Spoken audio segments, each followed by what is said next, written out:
Tere tulemast kuulama iganädalast podcasti Riiginaised. Nagu ikka olen mina Keter, mina Lisett ning mina Eva-Liis. Aga nüüd alustame. Kui eelmisel nädalal puudutasime keerulise majandusolukorra valguses Jürgen Ligi tähelepanu püüdnud ja ühiskonnas palju poleemikat tekitanud väljaütlemist ära ole vaene, siis täna võtame ette teema, mis võib esialgu kõlada natuke kuivalt või ehk isegi igavalt. Avalike ootuste juhtimine. Aga olge mureta. Riiginaised on siin selleks, et tõestada teile vastupidist, sest avalike ootuste juhtimine puudutab meid kõiki. Olgu see avaliku sektori töötaja, ettevõtja või lihtsalt tavaline inimene. Meie peamine küsimus ongi täna, kuidas on võimalik avalikke ootusi suunata? Kas neid saab juhtida või tuleb lihtsalt leppida sellega, mida avalikkus meist ootab? Ja inimesed tahavad näha läbipaistvust, tahavad selgitusi, tahavad näha tulemusi ja samas teavad ju poliitikud ja ametnikud, et ressursid on meil nagu ikka piiratud ja iga otsusega on omad kompromissid. Ja see ongi, ma arvan, avalikus sektoris juhtimise üheks võtmeküsimuseks, et kuidas sa siis vastad inimeste ootusele, kui sa ei saa kõigele korraga kõike anda. Ja minu jaoks ootuste juhtimine tähendabki seda, et ei lubata üleliia, aga samas ei jäeta ka inimesi sellise tühja tundega, et justkui meiega ei arvestataks. Ja mina olen Lisett öeldagi täiesti nõus, et see põhiküsimus on see, et kuidas siis neid piiratuid ressursse jagada nii, et saavutades olukord, kus avalikkus mõistab toimuvat samamoodi nagu see riigiasutus ise oma tegevust. Et ootuste juhtimine on kindlasti selline pidev protsess, millesse iga organisatsioon peab nii oma ajaressurssi kui inimressurssi panustama ja suures osas on tegemist kommunikatsiooni ja selle strateegiatega. Et nende kaudu tuleb kujundada avalikke ootusi, eeldusi ja nügida neid siis asutusele selles suunas, mis on sobivam ja nende tegevusega rohkem õigesti kooskõlas ja vajadusel siis ka neid korrigeerida. Aga see vajab sellist pidavat kohalolu ja jälgimist, mis on väga suur ressurss, nii et see on igale asutusele ka väga keeruline tegelikult. Täpselt. Ja täna siis räägimegi sellest, mida see tegelikult tähendab. Toome näiteid elust enesest ja vaatame, kuidas kommunikatsioon siin kõikjal rolli mängib. Okei, aga alustame siis algusest. Mis see ootuste juhtimine ikkagi on? Kui minult niimoodi küsida, ilma et mul on mõtlemisaega anda, siis ma arvan, et ma ütleks kuidagi nii, et ootuste juhtimine on tegevus, ehk isegi teadvustatud või selline teadlik tegevus, millega organisatsioon siis loob realistlikke ootusi, kujundab avalikkuse arusaama ja vähendab riski, et tekib suur pettumus, eriti just rahva enda seas. Ja see ei ole ainult kommunikatsiooni teema, see on tegelikult laiemalt juhtimisviis. Kui juht mõtleb ette, mida keegi temalt ootab, see on tegelikult ju palju lihtsam neid konflikte vältida. Ja näiteks kui sa tead, et kogukond tahab seda uut koolimaja, aga eelarve on päris nigel, siis on palju ausam ja kohe lihtsam ju alguses öelda, et me ei saa seda 2 aastaga valmis, teeme 5-ga, siis inimesed teavad, millega arvestada ja ei ela nendes valedes lootustes. Just, ja ma tahaks öelda kohe siia, et ka usaldus on väga oluline märksõna, kui me räägime avalike ootuste juhtimisest. Et kui organisatsioon suudab ootusi edukalt juhtida, siis kasvab usaldus avalikkuse ja nende sisusrühmade silmis ja nende vaates, et usaldus on selline väärtus, mida on äärmiselt raske tagasi võita, kui see on kord juba kaotatud.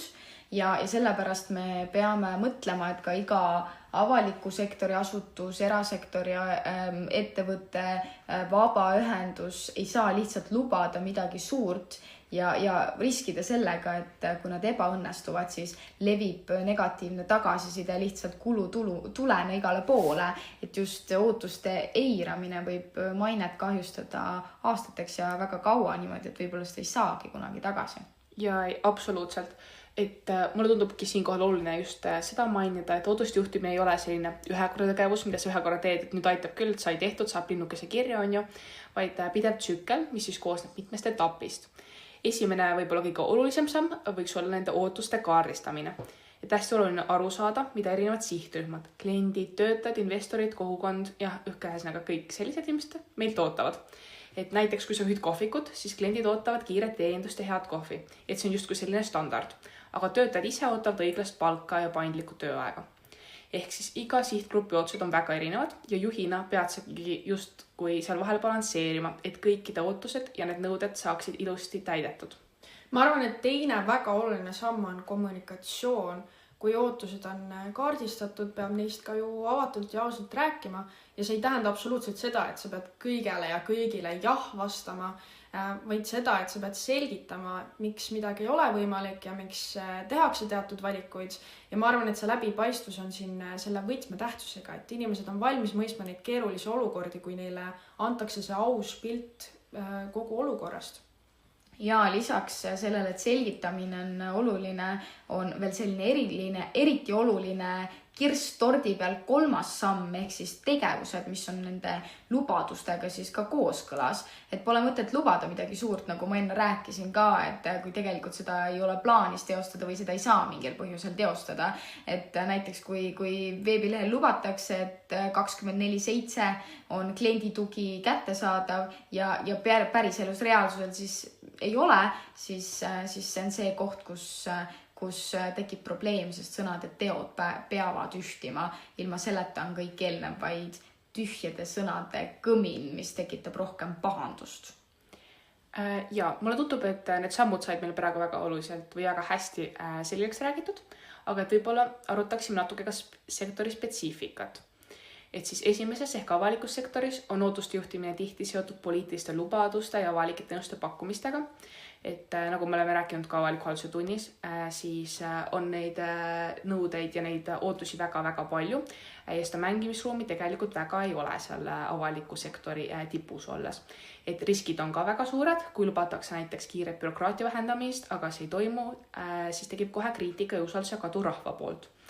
Avalik sektor peab olema just hästi ettevaatlik, sest et kogu ühiskonna ees on nad justkui need vastutajad ja näiteks kui rahvas valib valitsust, siis ta ootab väga-väga nende lubaduste täitmist, mida siis sai lubatud, kui valimised olid ja kui neid ei täideta, siis pärast on nii-öelda see pettumus ja võib-olla isegi, et see draama on lihtsalt väga-väga suur.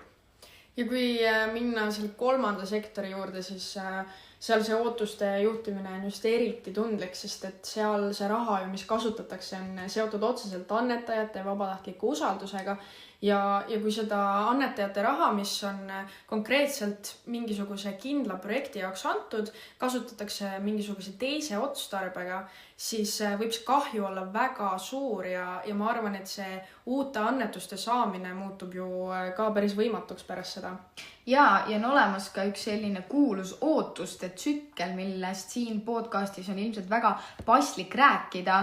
Sellel ootuste tsüklil on 4 väga lihtsat sammu, millest iga juht peaks lähtuma, eriti riigisektoris ja 3. sektoris, aga ka igal pool mujal. Ja samm number 1 on see, et tuleb mõelda realistlikult, mis üldse võimalik on. Ehk siis ei olegi mõtet hakata kokku lubama mingeid pudrumägesid, mis tegelikult on täiesti ilmvõimatud teostama.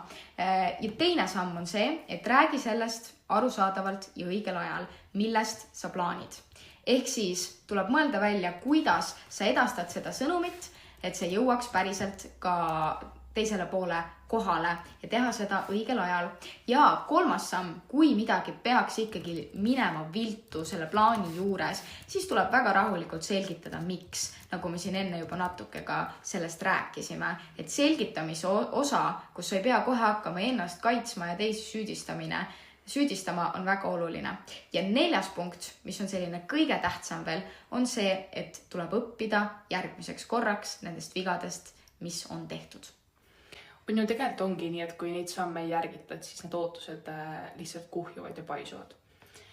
Aga siit tulebki mängu huvirühmade teooria, inglise keeles on see stakeholder theory, et avalikus sektoris ei saa arvestada ainult ühe grupiga, olgu on siis kodanikud, poliitikud, ajakirjanikud või partnerid, et nagu enne sai mainitud, siis neil kõigil on väga erinevad ootused, väga erinevad huvid ja tihti juhtub nii, et need huvid on kõikidel sageli päris suures vastuolus. Just, et kui üks grupp tahab, et raha läheks laste huviharidusse ja teine tahab, et see raha läheks tee-ehitusse, siis kui juht ei võta seda aega, et selgitada rahulikult, miks üks või teine valik üldse tehakse, siis tunneb see, kelle soov ei läinud täide. See valija tunneb, et teda on kõrvale lükatud ja tema soovide ja ootustega ei ole arvestatud ja sealt kogu see mure pihta hakkab. Ja public value management ehk siis avaliku väärtuse loomise kontseptsioon lisab veel, et avaliku sektori eesmärgiks pole ainult teenuseid pakkuda, vaid luua laiemat väärtust kogu ühiskonnale ja see tähendabki seda, et otsused peavad olema selged, need peavad olema põhjendatud ja kui kodanik tunneb, et tema väärtustega on arvestatud, siis on tal ka palju lihtsam mõista, et kõike korraga võib-olla ei saagi. Oleme jõudnud oma saate 3. osasse, kus arutame ilmselt mitte kedagi ükskõikseks jätvad 2 skandaali, mis avalike ootuste juhtimise teemat ilmekalt raamistavad. No mis siin ikka, alustame siis kohe sellest polariseerivamast teemast ja mis on vana hea COVID-19 ja sellega seotud kriisikommunikatsioon, et ootused olid ju tohutud, inimesed tahtsid selget infot, tahtsid tunda ennast turvaliselt, aga see olukord, mis meile avanes, oli see, et see muutus ju kogu aeg ja iga nädal. Ma käisin tol ajal põhikoolis, 8. klassis ja ütleme nii, et minu tutvusringkonnas oli väga suures segaduses. Eriti just selle pealt, et kui kauaks koolid kinni pannakse. Üks päev öeldi, et kodus tuleb olla nädal aega, järgmine päev öeldi, et see on 2 nädalat, lõpuks oli 6 aega ja siis viimaks oli üldse täiesti määramatu aeg. Et see tekitas väga palju segadust, väga palju sellist kahtlevat ja sellist võib-olla mitte usaldavat tooni. Jaa, aga samas, kui me teise külje alt vaatame, siis valitsus vähemalt proovis selgitada ja nad ütlesid vahepeal ka ausalt, et me ei tea, mis veel saab, meie oleme ka segaduses, meil ka ei ole infot, see on täiesti uus olukord ja see väga näitabki selgelt ära, kuivõrd raske on ootuste juhtimine. Aga mis seal konkreetses olukorras siis juhtus, oli see, et inimesed tegelikult, me nägime, et hindavad ausust. Kui oleks selles olukorras vaikitud, oleks see usaldus valitsuse juhtivate võimuorganite vastu olnud veelgi väiksem, kui ta tollal oli. Et see kriis näitas, et ootuste juhtimine ei olegi alati must ja valge, vaid see on hall ala, kus otsustajatel tuleb tunnistada ka oma ebakindlust, aga samas tuleb ikkagi alati jätta ka mulje, et me teame, mida me teeme, me vastutame, meie oleme need, kes valitsevad. Et siin tekibki väga huvitav küsimus, et kas parem on lubada vähem ja üllatada positiivselt või lubada palju ja riskida usalduskriisiga. Mis teie arvate? Mina isiklikult valiks kindlasti selle esimese variandi, et kui sa ütled, et piirangud võivad kesta 3 kuud, aga suudad need ära kaotada 2, siis inimesed on lõppkokkuvõttes palju õnnelikumad, sest see tekitab sellise positiivse üllatuse ja tugevdab seda usaldust valitsuse vastu. Aga kui sa lubad, et on 2 nädala pikkune piirang, aga siis see venib kuude pikkuseks, siis see pettumus on ju tegelikult tohutult palju suurem. Ja ma olen lihtsalt ikka täiesti nõus. Samas mul siuke tunne, et poliitikud veits kardavad rääkida liiga mustad stsenaariumist, et kardavad, et see tekitab paanikat, on ju. Aga et samas tegelikult see ongi selline keeruline tasakaalu koht. Hirmutaktika võib ka tagasi lüüa, sest et kui see must stsenaarium realiseerub, on lõplik kriis 2 korda suurem. Et mul on siuke tunne, et tark juht julgeb rääkida ka halvast poolest, aga samal ajal pakkuda lootust ja lahendusi äärale. Just, ja meie saate lõpuni ei ole rohkem kui 2 minutit, nii et me toome teile kiire teise näite veel, mis on veelgi skandaalsem suvesündmus Tervisekassas suvepäevad Vaagenkülis. Praeguses keerulises majandusolukorras ootas avalikkus, et maksumaksja raha kasutatakse säästlikult, aga mis tuli välja, kulutati üle 100 000 euro ühe ettevõtte suvepäevadele. Täiesti crazy. Ja minu arust on neid sarnaseid lugusid olnud ka erasektoris, kus see ettevõte koondab töötajaid, aga samal ajal annab tegelikult juhtkonnale hoopis preemiaid. Et ma ei tea, et kas on päris vastutustundlik ootuste juhtimine? Jep. Ilmselt mitte. Meedia muidugi ka võimendas seda Tervisekassa olukorda ja see näitabki, et see ootuste juhtimine tegelikult on väga strateegiline töö. Ja täpselt ja ma arvan, et siin on võtmesõnaks ka eetika, et kui organisatsioon ei tegutse eetiliselt, siis ei aita tegelikult ju ka parim kommunikatsioon. Just.